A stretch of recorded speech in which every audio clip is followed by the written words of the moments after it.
Now, Kisii Senator Chris Obure and three former permanent secretaries are among 7 charged in court over corruption related to the Anglo Leasing scandal. The 7 who held high-level government positions during the period of the scandal are accused of abusing public office, breaching public trust, and conspiring to defraud the state of millions of Kenya shillings. KTN's Patrick Amimo begins our coverage tonight. The Bidimani law courts were packed as 7 suspects appeared on the dock, charged in 3 case files related to the Anglo Leasing scandal. The scandal has been in the headlines for over a decade, but the Ethics and Anti-Corruption Commission now says it has a watertight case against the architects of the scandal. The Attorney General of Switzerland provided the Commission with crucial documents on Swiss links and associated funds, besides mutual legal assistance from various states linked to the scam. The Director of Public Prosecutions exuded confidence over the fresh charges. There is no doubt that they have cooperated over the years. Those who have been charged in these separate cases, those are separate and different cases. But circumstances have changed. The first case is against former Postmaster General Francis Chahonyo, former Permanent Secretary Sami Kyungu, former Finance Minister Chris Obure, and former Financial Secretary Samuel Bundotich. They are accused of fraudulently initiating and authorizing procurement of research products from SpaceNet Incorporated for data network and rural internet services projects of the Postal Corporation of Kenya. Obure and Bundotich faced a second charge of authorizing execution of a deferred payment of a surplus credit financial agreement between the government and 4 companies involved in the case for the provision of goods and services in a project known as Data Network and Rural Internet Services for the Postal Corporation of Kenya. The ones before court. Appearing before Chief Magistrate Hannah Ndungu, the 4 accused denied all the charges and were each released on a cash bail of 1 million shillings. They were also directed to surrender their travel documents to the court within 14 days. They are also not to travel outside the country without permission from the court. Being persons whose functions concerned the management of public revenue, you engaged in the modernization of police security equipment and accessories projects without... Charged in the other 2 cases were former Permanent Secretary in charge of Provincial Administration Dave Mwangi, former Finance Permanent Secretary Joseph Magari, and Head of Debt Management in the Ministry of Finance, David Onyonka. The 3 were charged with conspiring to commit an economic crime by engaging in a scheme to defraud the government 40 million euros through a contract agreement for the modernization of police security equipment and accessories project. In the second charge, the 3 are accused of defrauding the government of over 56.6 million euros through a supplier's financing agreement to Info Talent Limited for the computerization of security project for the Kenya Police, codenamed E-Corps. They denied all the charges. And for the purposes of fixing bond terms, we do request that the court should not be overwhelmed by the figures of the charge sheet, because they remain allegations based on contracts. The court ruled that Dave Mwangi, Joseph Magari and David Onyonka be released on cash bail of 3 million shillings each and will also surrender their travel documents to the court within 14 days. Former Finance Minister David Mwiraria failed to appear before the court on grounds that he is admitted at the Karen Hospital. Last night, he got unwell and he was admitted at Karen Hospital at 1:05 today morning. Businessman Deepak Kamani, his son Rashmi Kamani and Deepak's father, Chaman Lal Kamani, also failed to appear before the court. Their lawyer Ahmed Nasir Abdullahi pleaded before High Court Judge Luka Kimaru to stop their arrest on condition that they will appear in court Thursday after recording statements with the ESCC. Chief Magistrate Hannah Ndungu also issued an international warrant of arrest for 2 foreign nationals, Bradley Buckenfield and Brian Mills, to be arrested by Interpol and extradited to Kenya to face corruption charges over Anglo Leasing. The 3 cases will be mentioned on 18th March. Patrick Amimo, KTN. In other news, 1 person was killed on Wednesday morning, that is this morning, in a scuffle between police and eviction officials in Nairobi. The forceful eviction turned violent, leaving scores injured and property worth millions of shillings looted. Najma Ismail has the details. Police officers could be seen patrolling Kenyatta Avenue hours after Caxton building was raided by unknown people. The 3 AM incident left 1 person dead and several others wounded. Reports indicate that unidentified people stormed the building before they cordoned it off using corrugated iron sheets. Because it was like a gang-like operation where people were carrying away computers, printers from, and I could see that they were coming from private offices. Caxton building has been involved in an ownership dispute since 2007. The building's initial lease, allegedly owned by London-based company Sayani Limited, is said to have expired, with the new lease owners emerging to claim their space. Sources, however, claim that unscrupulous investors had tried to change ownership of the house. The National Land Commission was forced to intervene, confirming that the case was an attempted land grab. Several shops were broken into and property worth millions of shillings destroyed and looted. Kwangu kule wameruka pande ya nyuma na nimepata wamebeba CPUs kama 4 na external hard disks. Ni watu walikuwa na time ya kufanya hii kazi kwa maana hata wameweka radio on. Witnesses say they saw even motorists joining in the mass loot. A matatu suspected of ferrying the stolen merchandise is currently detained at the Central Police Station as police investigate the incident. Najma Ismail, KTN. The Senate Committee on Health on Wednesday held a hearing for the couple who claimed that their twin babies were swapped for dead ones at the Pumwani Maternity Hospital here in Nairobi. During the hearing held at the KICC, the committee listened to the mother of the missing twin girls narrate her side of the story. Jacinta Wanjiku sits before the Senate Committee on Health and explains her ordeal at Pumwani Hospital to great detail. Nikajaribu kusukuma, yani nanishinda, lakini akatoka tu. And that time akatoka. Hiyo student akaita daktari. Kumuita ndiye akakuja, akaniambia we hata usiamke, uko na mtoto mwingine. Ndiye akajaribu kunitoa, akaita nasi mwingine wakanitoa na yeye. Na huyo wa kwanza the time alitoka, student huyo akaniambia ati wewe unajua mtoto wako ako na breathing problem. Sasa huyo kwanza hakulia. Lakini wa pili the time alitoka wakaniambia ako na problem. Then wa pili naye akatoka. The time alitoka hiyo nikasikia Maria, nikamwambia huyo ako sawa. Akaniambia madam ngojea umaliziwe usiamke. Before the 6th of January, Jacinta did not know that she was pregnant with twins. When she got to Pumwani Hospital, she gave birth and the children were taken from her moments later, only to be told hours later that her twins had died. Daktari mmoja akakuja. The time alikuja akaniambia madam najua ulikuwa umezaa watoto wamekufa kama abeba carton. Nikamwambia watoto walikuwa wamekufa aje na mimi nilizaa mtoto, mkaniambia kuna breathing problem tena huyu mwingine amekuwa alilia. Akaniuliza unaongea mambo gani na hakuna mtoto alilia, uliza kama mtoto amekufa na amechomeka. Nikamuuliza bwana mko niambia saa hiyo, tukaanza kuargue na wao. After causing a scene on the 7th of January, her husband Dedan Kimathi was shown the bodies of 2 children. Watatu ndio walikuwa wananionyesha hao watoto wenye wanasema sasa ni wangu. Wanionyesha hao watoto, lakini mimi niliambia huyo nasi mimi hisia yangu na hao watoto kuna mahali inaambatana hata kidogo. Hao watoto sio wangu. Kama mlikuwa mnatafuta watoto wenye wamekufa ili mniwekee, mimi hao sio wangu, nimekataa. Na sasa mimi sitaki hiyo maneno. The twins' father was asked to identify the bodies of the children that nurses had claimed were his. Ndio kitu uliona ndani ya ndio ile picha uliona ndani ya box. At one point it was too much to bear. Ni ngumu lakini lazima tuweze kupata hii ili tuone kama inafanana. But perhaps what's interesting is that the bodies shown to Dedan at Pumwani Hospital are different from the dead children he was shown at the city mortuary. We have a DNA test that is indicating that the children are not from the parents and the children are not even related, they are even from different parents. Therefore, this has caused us to make sure that we get to the bottom of the matter.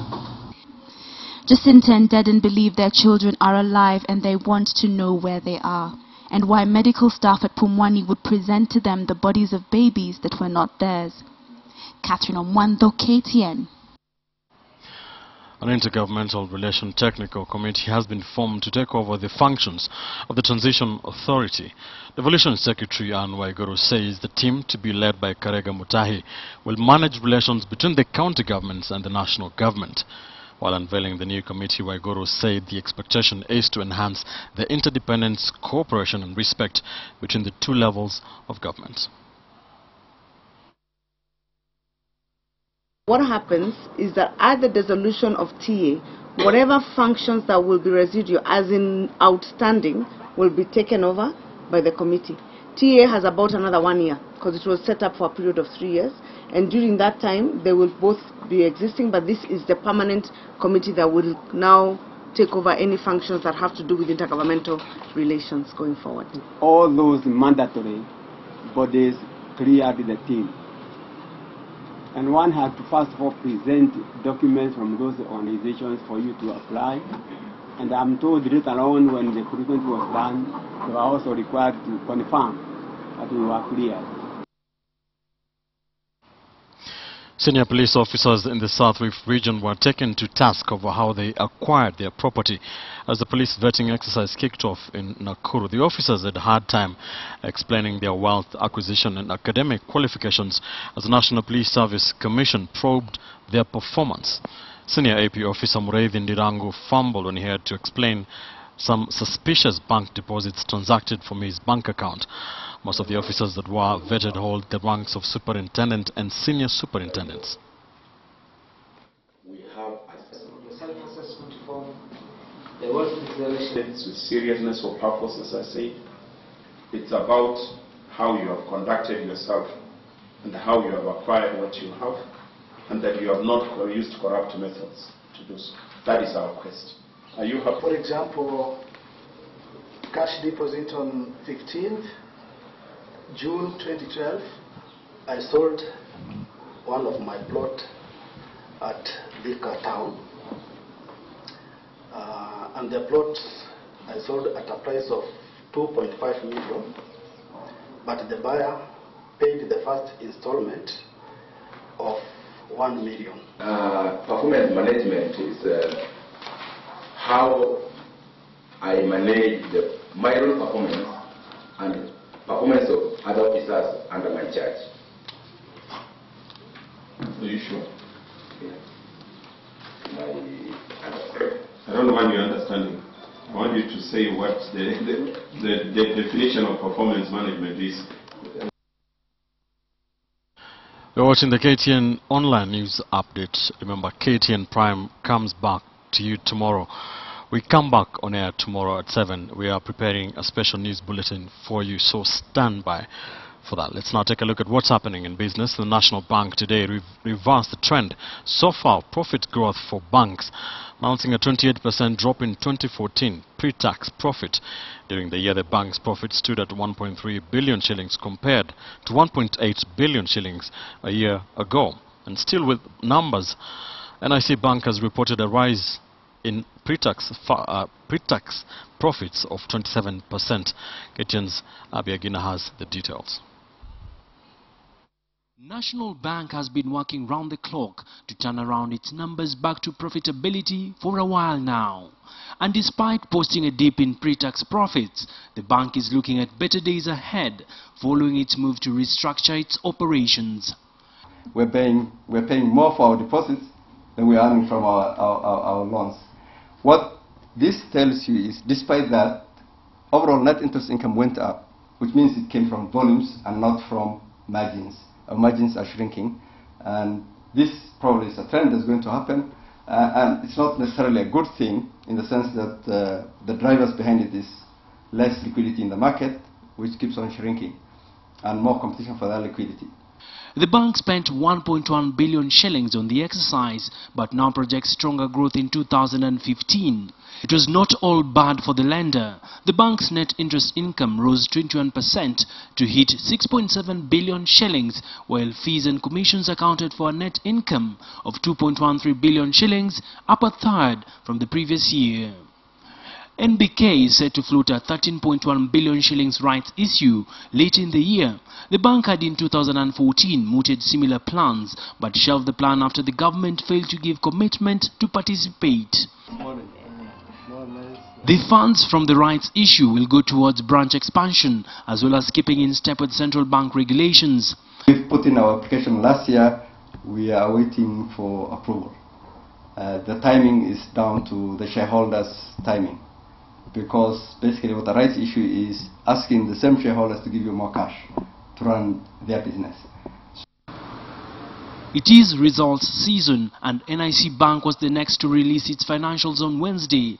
The lender reported a profit after tax of 4.1 billion shillings compared to 3.2 billion shillings in 2013.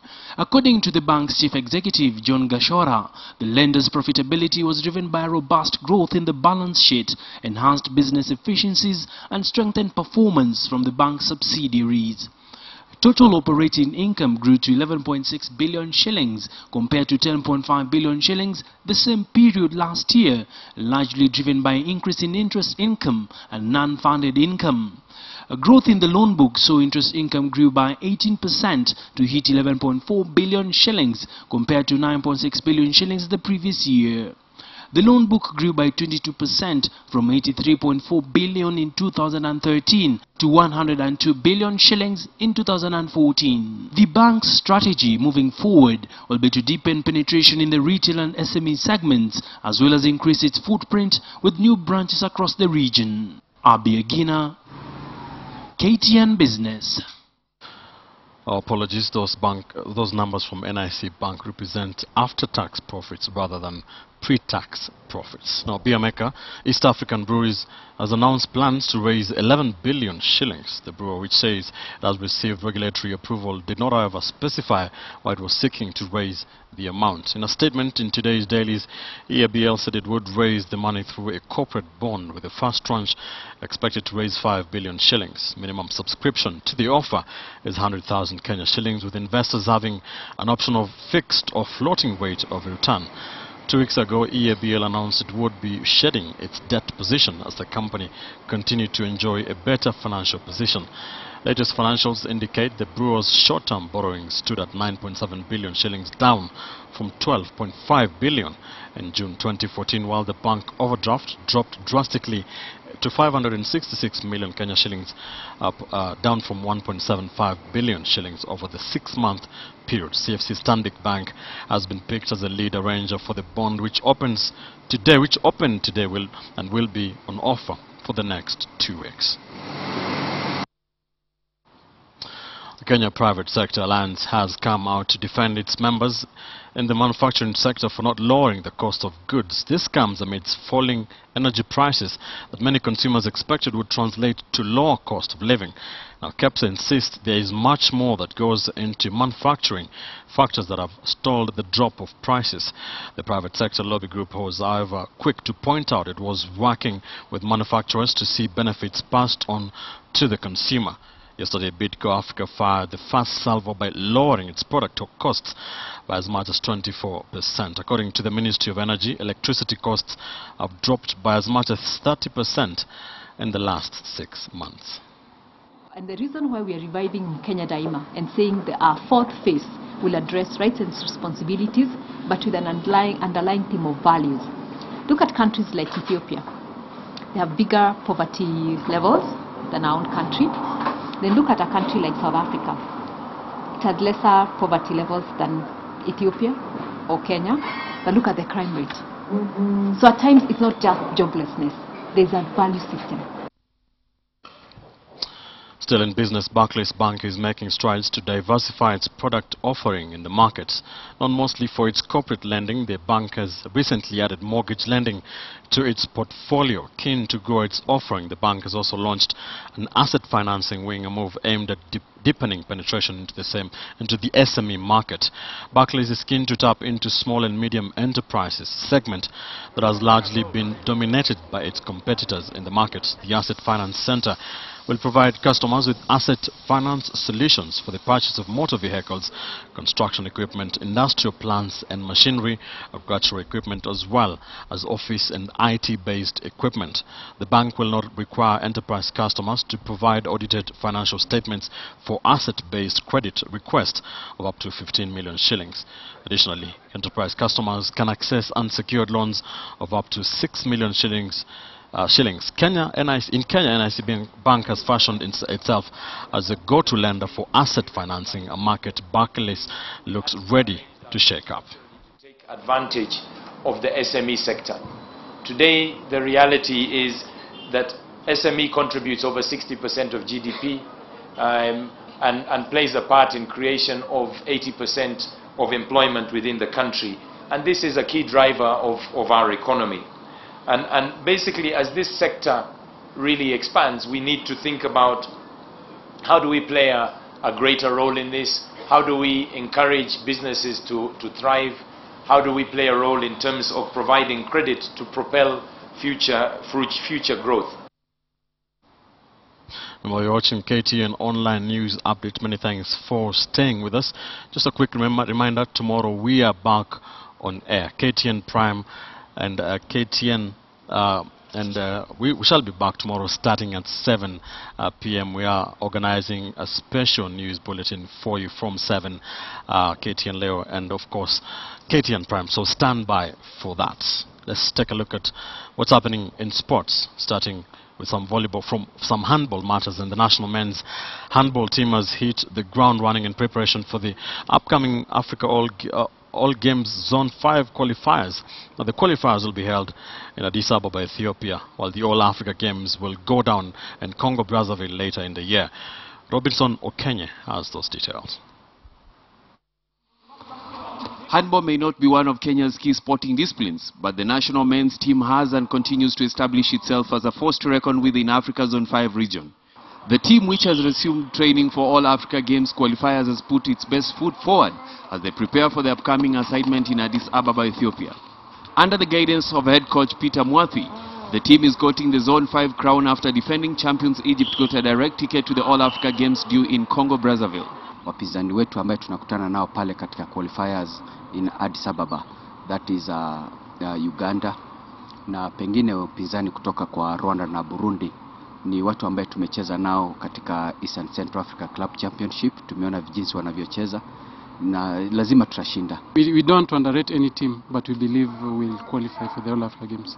Despite Kenyan clubs failing to put a show in the just concluded Eastern Central African Club Championship where Uganda and Congo dominated, Kenya feels this is a time. Tungeweza kujikaza tufikie at least in the 50th position in Africa.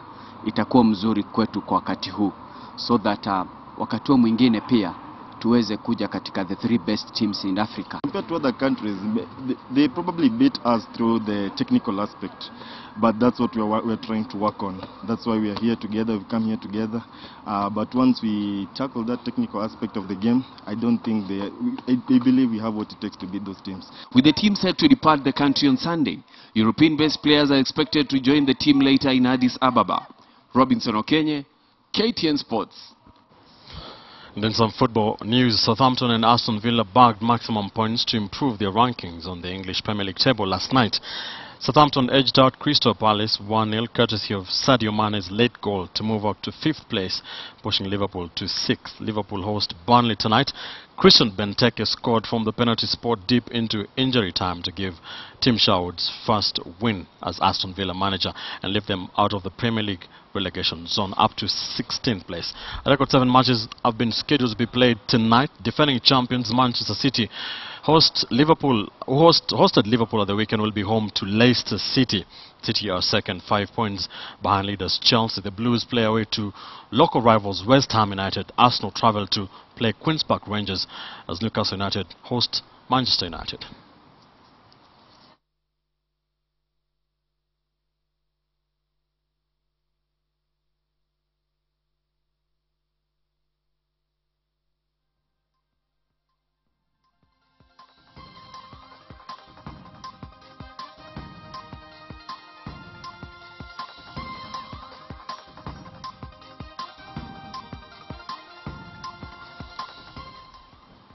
Before we wind up this online edition of KTN Prime, I mentioned earlier that KTN will be back on your TV screens tomorrow at 7 p.m. on KTN. We'll be producing a special bulletin and would like to give you the opportunity to visit our newsroom, meet the team and be part of our bulletin tomorrow. All you have to do is answer one simple question. Be one of two people to answer that simple question. Tweet us the correct answer to this question. In total, how many videos are on the KTN YouTube channel? Once again, the question is, in total, how many videos are on the KTN YouTube channel? Tweet your correct answer to @KTN News K, or use the hashtag #YourVoiceBack. Good luck. We look forward to seeing you tomorrow. Many thanks for staying with us. I'm Ben Kitili. See you tomorrow.